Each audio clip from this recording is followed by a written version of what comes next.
La muerte de Ana no fue un accidente. Y alguien, en este mismo momento, camina por los pasillos de la promesa cargando ese secreto. Hay un objeto, un trozo de papel minúsculo. Y ese trozo de papel va a destrozar varias vidas a la vez, y quizás revelar el rostro de un asesino. Esto es lo que le espera a los espectadores esta semana. Y si crees que estás listo, agárrate fuerte. Empecemos por lo que todo el mundo cree. La versión oficial. La que nos sirvieron limpia, sin titubeos, sin fisuras. Ana, la mujer de Ricardo Pellicer y la madre de Santos, murió durante un robo. Un acto criminal cualquiera. La persona equivocada en el momento equivocado. La Guardia Civil cerró la investigación. Caso archivado. Tellen. Salvo que en la promesa, cuando un asunto se cierra tan rápido, es precisamente ese el momento en que hay que empezar a rascar. Porque esta muerte es demasiado limpia, demasiado rápida, demasiado conveniente. Y sobre todo, coincide con la llegada de un hombre cuya presencia ya de por sí levanta preguntas. Ricardo Pellicer. Un hombre del pasado que resurge en el peor momento. O quizás, exactamente en el mejor momento para él. Volvamos al principio. Ana trabajaba en un establecimiento que se llama el As de Copas. Y para ser honestos sobre lo que es realmente, no es un simple bar. Es un lugar de mala reputación. Un antro. Lo que se llama educadamente un burdel. Ana trabajaba allí. Ese detalle se mencionó de pasada, casi como si no importara. Pero en una serie como esta, nada es casual. Cada información que nos cuelan sin insistir demasiado, es una bomba de relojería. Y la bomba acaba de explotar porque esta semana, Pia va a encontrar algo. Algo minúsculo en apariencia. Una octavilla. Un simple papelito publicitario. Y en ese papel, el nombre de las de copas. Encontrado, en las cosas de Ricardo. Deja que eso cale un momento. En las pertenencias personales del hombre cuya mujer trabajaba en ese lugar. En la ropa de un hombre que afirma no saber nada más sobre la muerte de esa mujer. En los bolsillos de alguien que llegó a la promesa rodeado de silencio y frialdad. Ese papel lo cambia todo. Absolutamente todo. Porque ahora la pregunta ya no recae solo sobre Ana. Recae sobre Ricardo. Sobre lo que sabía. Sobre qué hacía él cerca de ese lugar, y quizás sobre el vínculo que mantenía con su propia mujer antes de que muriera. Pia no es de las que dejan pasar algo así. Recuerda lo que hizo en el cementerio de Luján. Ordenó abrir una tumba. Una tumba de verdad, con sus huesos de verdad, para comprobar si una mujer había sido envenenada. Pia no retrocede ante nada cuando huele que algo falla. Y aquí, algo falla de manera monumental. Así que cuando tiene ese papelito entre los dedos, su cabeza se dispara de inmediato. No guarda la octavilla en un cajón diciéndose que quizás es una coincidencia. No. Pia hace exactamente lo que su naturaleza le ordena. Busca, conecta, cuestiona, y llega a una sola conclusión posible. Hay que enfrentarse a Ricardo. Esa escena está prevista para el jueves de esta semana. Y va a ser una escena intensa. Brutal en su simplicidad. Porque Pia no va a andar con rodeos. No va a sugerir, insinuar, tantear el terreno con suavidad. No. Va a mirar a Ricardo directamente a los ojos y hacerle la pregunta que todos llevamos semanas haciéndonos. ¿Tuviste algo que ver con la muerte de Ana? 5 palabras. Directa como un puñetazo.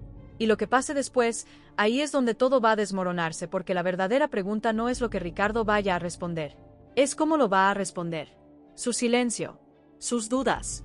El hecho de que no estalle de indignación como haría alguien completamente inocente. El hecho de que no se ría de la pregunta diciendo que es un absurdo. No. Según los avances de esta semana, Ricardo se va a cerrar en banda.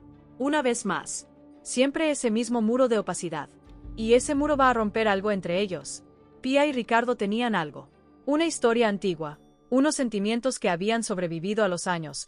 Un vínculo que resistía al tiempo y a la distancia. Algo frágil pero real. Y ahora ese algo se está resquebrajando a toda velocidad. La propia Pia lo reconoce en las escenas que vienen. Lo dice. Algo ha cambiado. Ya no le mira igual. La confianza se está derrumbando. Quizás eso sea lo más trágico de esta semana. No necesariamente que se haya cometido un crimen, sino que la duda sola sea suficiente para destruir a 2 personas. Hablemos ahora de Ricardo. ¿De quién es? De lo que hemos podido observar desde su llegada a la promesa. Porque este personaje nunca ha sido fácil de leer. Llegó envuelto en un halo de misterio que él mismo no parecía querer disipar. Frío. Distant.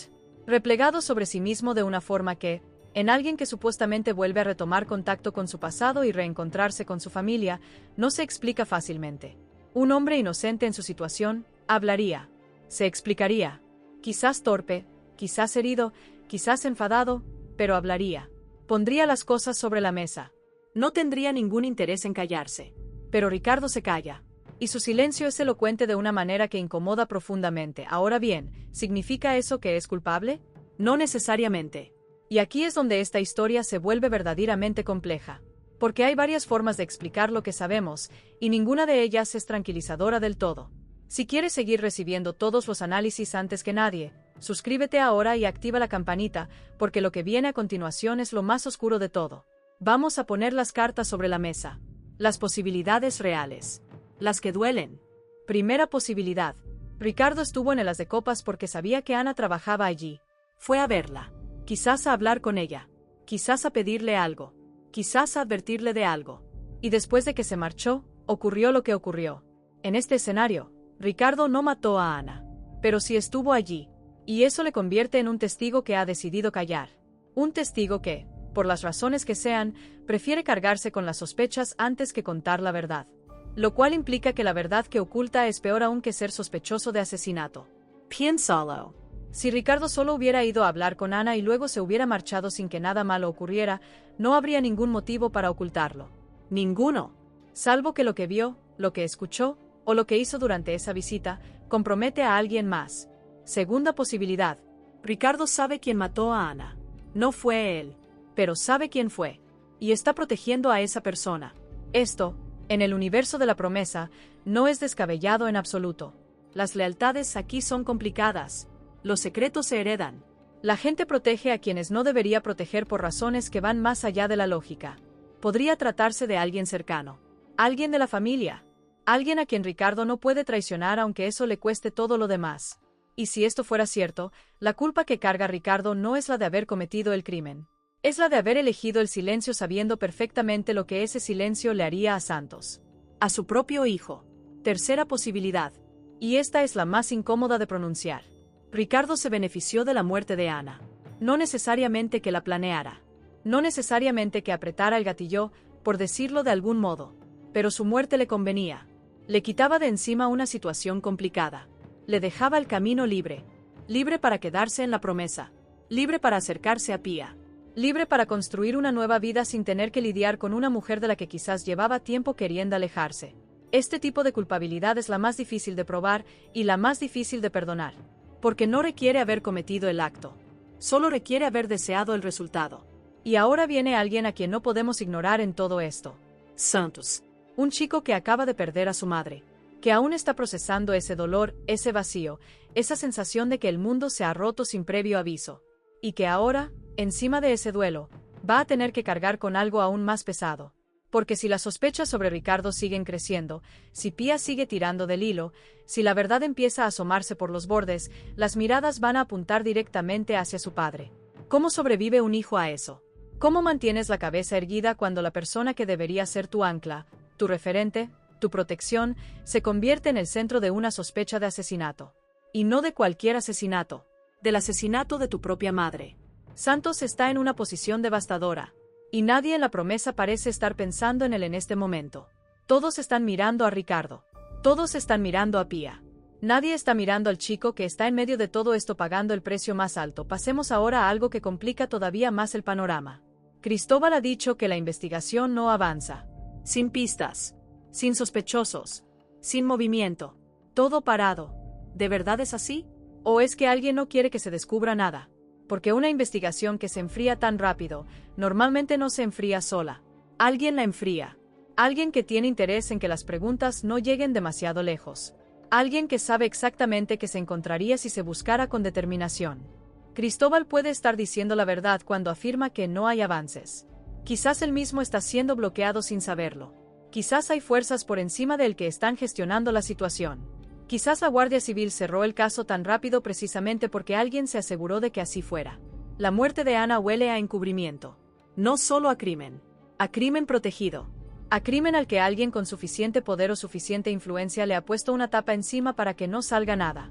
Y si eso es verdad, entonces estamos hablando de algo mucho más grande que Ricardo Pellicer. Estamos hablando de una red. De complicidades. De gente que se protege mutuamente dentro y fuera de la promesa. Fíjate en los detalles que ya teníamos antes de esta semana. El As de Copas no es solo un burdel cualquiera en un pueblo cualquiera. Es un lugar que aparece en esta historia en el momento preciso en que alguien muere. Un lugar conectado directamente con la víctima. Un lugar que, ahora sabemos, también estaba conectado con el marido de esa víctima. ¿Es posible que haya más personas en la promesa que tengan algún tipo de vínculo con ese sitio? ¿Que Ana supiera cosas sobre ese lugar que la convirtieron en un problema para alguien? Porque los burdeles guardan secretos. Y los secretos, cuando se filtran, pueden destruir reputaciones enteras. Pueden hundirle la vida a gente importante. Gente que haría cualquier cosa para que esos secretos no salgan a la luz. ¿Y si Ana no murió porque estaba en el sitio equivocado? ¿Y si murió porque sabía demasiado? Eso cambia completamente la naturaleza del crimen. Ya no es un robo que salió mal. Es una ejecución con coartada de robo. Alguien muy calculador que usó la violencia común de un barrio difícil como pantalla para eliminar a una persona que representaba un peligro. Y si eso es verdad, Ricardo podría no ser el asesino. Podría ser otra víctima. Una víctima que sabe demasiado, que tiene miedo, y que ha decidido que callar es la única forma de sobrevivir. O podría ser el cómplice, el que facilitó el acceso, el que dio la información necesaria para que alguien pudiera actuar. Las dos lecturas son posibles. Y las dos son aterradoras. Lo que sí está claro es que esta semana marca un punto de no retorno. Una vez que Pia haga esa pregunta, una vez que la acusación quede suspendida en el aire entre ellos, nada va a volver a ser como antes. La relación entre Pia y Ricardo ya no puede recuperar la inocencia que tenía. Incluso si él resulta ser inocente. Incluso si todo se aclara. El daño ya está hecho. La duda ya ha echado raíces. Y en la promesa, las raíces de la duda son las más difíciles de arrancar. Estamos ante uno de esos momentos en que una serie decide cuánto está dispuesta a ir. Cuánto oscuro es capaz de sostener. Y la muerte de Ana, si resulta ser lo que empieza a parecer, sería uno de los giros más negros que hemos visto en mucho tiempo. Porque no estaríamos hablando de un crimen pasional. No estaríamos hablando de un accidente que salió mal. Estaríamos hablando de una muerte planeada. Premeditada, ejecutada con frialdad por alguien que calculó cada paso. Y que lleva semanas, quizás meses, viviendo entre nosotros en la promesa con una sonrisa en la cara. Eso es lo que está en juego esta semana. Eso es lo que una pequeña octavilla tiene el poder de destapar y ahora llegamos a la parte final. La que te pedí que esperaras. Las teorías. Las hipótesis. Lo que todo esto podría significar de verdad si lo miramos desde una perspectiva más amplia. Hay 3 escenarios que me parecen especialmente potentes y que quiero dejarte antes de marcharme. Primera teoría. Ricardo es inocente del crimen pero culpable del silencio. Estuvo en el As de Copas. Vio a Ana. Quizás incluso habló con ella esa misma noche. Pero no la mató. El asesino es alguien más, alguien que supo que él estuvo allí y que ahora usa ese dato para tenerle controlado. Ricardo calla no por culpa sino por miedo. Está siendo manipulado. Está siendo usado como escudo por alguien que sabe perfectamente que si Ricardo habla, él también queda expuesto. Es una trampa perfecta. Y Ricardo lleva semanas dentro de ella sin poder salir. Segunda teoría. Ana fue eliminada para proteger un secreto que involucraba a alguien de la promesa. Alguien con nombre, con apellido, con un papel importante en la historia que estamos viendo. Ana sabía algo sobre esta persona. Quizás lo descubrió en el As de Copas. Quizás era algo que había sabido durante años y que de repente se convirtió en peligroso. Y esa persona, antes de que Ana pudiera hablar, decidió silenciarla para siempre. El robo fue la coartada perfecta. Un crimen de oportunidad que en realidad fue un crimen de necesidad. Y Ricardo, que lo sabe, prefiere cargarse con las sospechas antes que señalar al verdadero culpable porque teme lo que ese culpable es capaz de hacer. Tercera teoría. Y esta es la más retorcida de todas. La que me desvela por las noches. ¿Y si Ana no está muerta? ¿Y si todo esto, el robo, el caso cerrado, la investigación que no avanza, es una escenificación? ¿Y si Ana está escondida, protegida, esperando el momento adecuado para aparecer? Porque en la promesa hemos visto cosas así. Hemos visto personajes que reaparecen cuando menos te lo esperas. Hemos visto muertes que no eran muertes. Y si Ana sigue viva, entonces Ricardo no está protegiendo a un asesino. Está protegiendo a Ana. Está guardando su secreto para que pueda volver cuando sea seguro hacerlo. Y Santos. Santos podría estar al punto de reunirse con su madre de la forma más inesperada posible. Te lo digo claro antes de irme. La muerte de Ana está lejos de resolverse. Una pista sospechosa ha aparecido. Una relación se está quebrando. Y un hombre que guarda demasiado silencio sigue caminando por los pasillos de la promesa con su secreto intacto. Porque a veces la verdad no está en lo que se dice. sino en lo que se calla. Cuéntame en los comentarios qué teoría te parece más probable. ¿Crees que Ricardo es culpable, cómplice, o la víctima perfecta de un montaje? Estoy leyendo todo. Y como siempre, un beso muy apretado.